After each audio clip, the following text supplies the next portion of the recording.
and I think that they're really going to come into their own this weekend. It's obviously going to be tricky to get past Red Bull, but I think that the potential is certainly there. You know what we call that? We call it the Logan Yeah, Sargent set. I like to see Mercedes getting quicker. Of course, this is kind of a street race. It's not a street race, but it's kind of, because we have the walls really close to the track. Do you think Checo is going to be quick here? Absolutely. I mean, he's had a bad couple of weekends, and you can really see it in his face when you watch some interviews. I think it's his time. He had a good, strong start to the year, and I think that he really needs to kind of get a bit of positivity back, and that will just improve his results. For sure. Okay, now we're getting to the first turn of the circuit, a really, really hard braking zone, and of course you can see on the left the pit exit. We're gonna see a lot of action here. Cars getting out of the pit lane, like really quick, go to the gas, and then brakes again. But you have cold tires, so you have to be really, really smart on what you're going to do on the first turn after getting out of the pits. Absolutely, they have to drive with caution at the start. Obviously they want caution but to be fast as well. And these drivers are so skilled, they can handle a bit of movement in the car. But again, one small error on the wrong part of the circuit can cause the end of the race, end of qualifying. So they really need to pay attention to that. And of course, the first turn at chicane, left and right, immediate crashes on the start. Do you think we're going to have a clean start, or maybe a safety car on lap number one? We'll see. I mean, like you say, it's so tight. Just have grass here. Cars throughout the sequence of corners. I think that we'll be very lucky if there's no contact. Obviously it makes for an exciting race if there is a bit of drama, but as a driver you certainly don't want to be doing that. And depending on how qualifying goes, if you've got cars out of position, that's right about our view. It's going to be good. Turn two, maybe midfield, they'll be wanting to push past, but they also don't want to be ending their race on the first corner.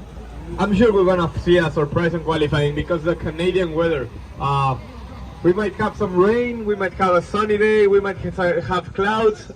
Is this difficult for the driver and the engineer to have like climate changes during the weekend? Absolutely, and I mean lap by lap it's very different depending on wind speed, the grip of the surface level grips on the circuit. Feels so slow on this. You look at the amount of trees, this will hold any moisture on the track. You may get a dry racing line, but if you try to overtake onto a greasy part of the circuit, I mean you can outbrake yourself, you can lose traction, and it's certainly something that the drivers, engineers are going to be feeding back to each other.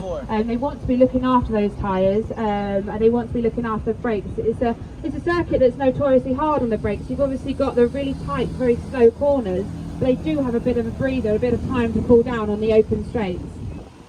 Yeah, of course, we have a lot of chicanes, straights and then turns. Now we're going to another part of the circuit that is really important, the straight, but it's not that straight. It's flat out, but still you have turns. So it's difficult to overtake here, or do you think we're going to have a lot of action on the race? Yeah, absolutely. I mean, it's obviously difficult to overtake, but the drivers are going to be wanting to do it. They'll be trying to find any small gap, like Ayrton Senna once said. What was the word actually? If there's no gap, you've got to make one. Something like that. Yeah. Which actually, I wholeheartedly agree. If you're no longer, that's it. If you're no longer going to space for an overtake, you're no longer racing. Something along those lines. Yeah, and everyone is doing what's possible to have more action. Now the cars can follow each other closely, so it's easier to overtake. And of course, this track has 3 DRS zones. Can you explain a little bit what's the DRS? Absolutely. So essentially the rear wing, I'll put it very simply, the rear wing goes down to allow them to go faster. Obviously this means less grip, but it's on the open straight. So once they get out of the DRS zone, the rear wing will go up, which increases the downforce and gives them more grip. Really in the middle of nowhere. Yeah, we have seen that the DRS on Red Bull is really strong. They are having a lot of advantage on qualifying. Qualifying here is really important, as in every race, but here especially because it's really hard to overtake, and with different conditions of the weather, we might see drivers really trying tomorrow on practice to have fast laps, and then the race simulation on practice number 2. Absolutely. So I mean, us watching practice, you may think, oh, this is a bit boring, but actually there's a lot going on. They're creating race simulations, quali simulations. They're testing out new things, constant feedback to the engineers. You'll see them do some slower laps, some quicker laps, and actually if you really get into it, it's very interesting. Yeah, Chloe, you have raced a lot. Is it hard to be so close to the walls? Absolutely. I mean, you know that there's no room for error on a lot of these corners. I mean, street circuit, there is a bit more open space on some of the exit, but essentially if you hit this wall, you're likely to end your race. So you want to be going for those gaps, you want to be trying to make those overtakes, but you have to be slightly cautious because the ending can be I wouldn't have tragic. picked that. Yeah, I exactly. know. We have seen a lot of action, a lot of crashes here. I remember the Robert Kubica crash here was really amazing. We've seen a lot of course, hitting the World of Champions. Michael Schumacher, we were talking last tour. Is that real now? Yeah, Villinueve, yeah. Hopefully Max. I'm joking, I'm joking. Hey. Of course, we're on a long straight and we're getting to the slowest part of the circuit, the U-turn. Wow. We can see a lot of overtaking Now here on these the days are braking, fine. so Yeah, there's it's so really many. important, as you were saying, to have the brakes on good temperature. We go on the long must be straight. kidding. You might think that the driver is relaxing and just maybe drinking water, but no, they are analyzing the brake temperature, they are analyzing mapping on the engine, they are talking to the engineer, thinking about the strategy. So it's a really, really hard race for the drivers. So 2 hours and a half, fully focused on what they have to do. Absolutely, they don't have a moment where they're not thinking where about we came what over they're earlier. doing. I mean, it becomes second nature for them. When they're away from the circuit, they're practicing on sims, they're in the gym. They're fully prepared for each and every race. I mean, we've got a bit of an echo here. They're not just drivers that drive around in circles. They have got such high fitness levels. I mean, if you think about the G-force, to put it into perspective, the Gs that they will go through, they'll reach potentially 6 Gs at some parts of this circuit. You or I maybe perhaps would reach 1.5 in a supercar. So there's a lot of work that goes on behind the scenes for these drivers and the engineers. Yeah, of course, and now we're getting to another chicane. You can see the orange things inside the turn. If you hit these orange things on an F1 car, two things are going to happen. You're gonna get the floor all crashed, and you're gonna get a lot of movement inside the car. So it's really important to be the closest you can to this orange stuff, but not hitting them. So if you hit them, you might end on the wall. So it's really important for the drivers just to analyze things. And of course, on the simulators, you already have this stuff. So it's really, really close to the real track when they get to the racetrack. Absolutely, and I mean, this is a great opportunity They're to have a look painting. at the surroundings that you wouldn't necessarily see on the TV or standing at the side of the circuit. Checo walked I right mean, here. Some of these curves are extremely bumpy. The cars are designed with as much downforce as possible for the grip levels.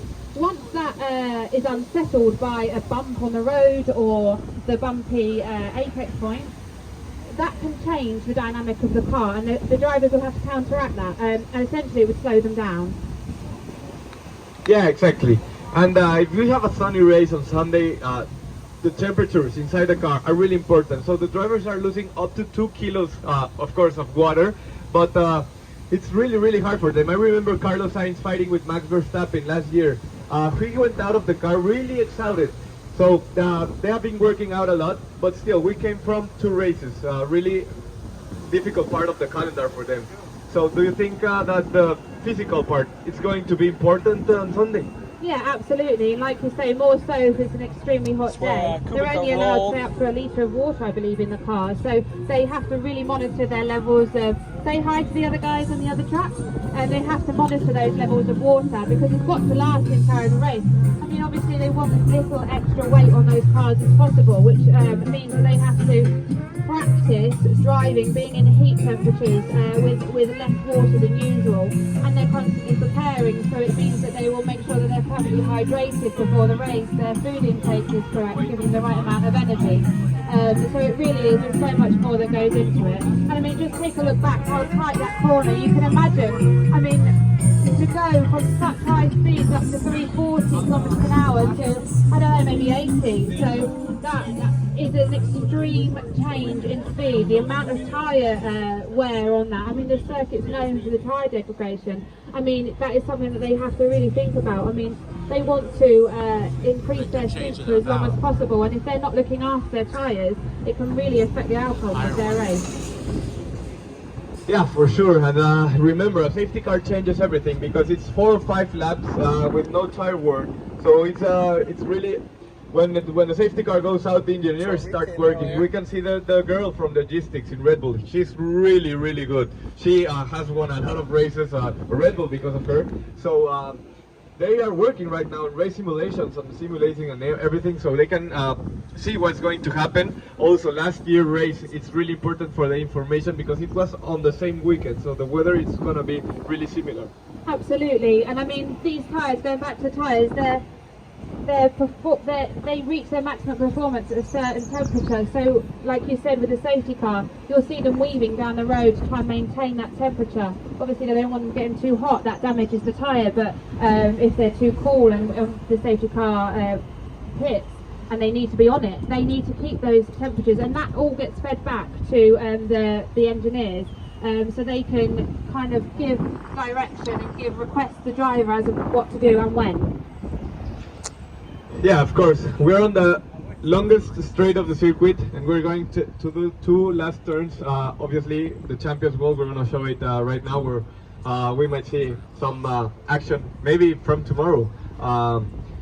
In these races where the walls are so close to the track, drivers can't make mistakes because a little mistake puts you up to the wall and you have to replace all the car. We have seen crashes here on practice, but maybe tomorrow the drivers are going to be like just a little cautious on practice number 1 because of the humidity on the racetrack. After the drivers start passing, there's going to be a black line where all the drivers have to be, and there's more grip there. Absolutely, and I mean, take a look back again, you've got a lot of open spaces. This is potentially where the windshield can change, and I mean, a car that is having a certain level of crosswind, yeah, they're brave. change the direction of the car. You watch them on the TV, and a slight movement of the steering wheel can completely change the direction which they're going. So they really have to take that into account. And again, if they've got a tailwind, it will change their braking point, their acceleration point.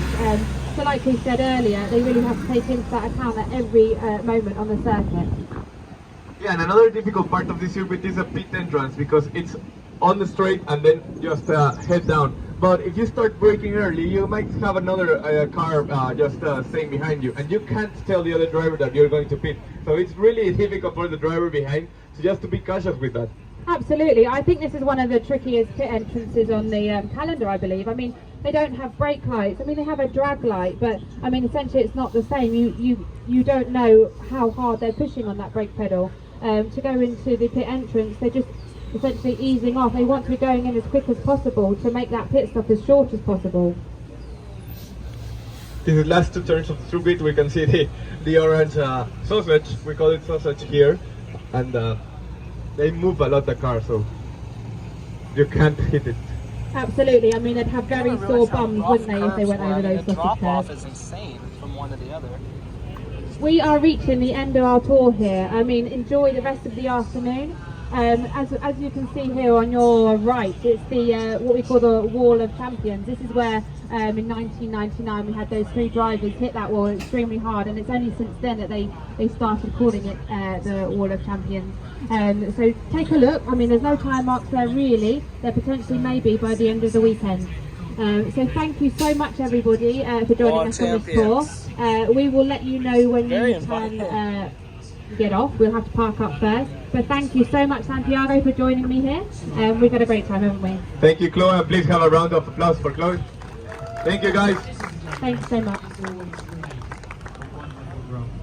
It certainly does. So we know that we are almost out of time with you, so let's talk about some of the stories coming out of Formula One very quickly at the moment. We still don't have a contract for Lewis Hamilton. Will he re-sign for Mercedes, in your opinion? So they would have been up.